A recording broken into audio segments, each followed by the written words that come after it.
রমজান মাস মাগফিরাতময়। এই মাসে আল্লাহ তাআলা অগণিত বান্দাকে ক্ষমা করেন।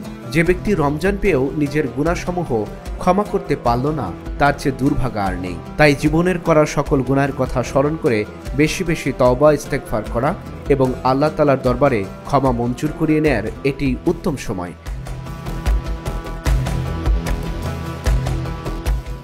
বিশেষ করে ইফতার ও তাহাজ্জুদের সময় আল্লাহ তাআলার দরবারে ক্ষমা চাওয়া এবং দোয়া করা। এ সময় দোয়া বেশি কবুল হওয়ার সম্ভাবনা থাকে। অনেকের মা বাবা জীবিত নেই, তারা কবরে কি অবস্থায় আছে সেটাও কারো জানা নেই। তাই সন্তানের কর্তব্য হলো বাবা মার জন্য শান্তির দোয়া করা।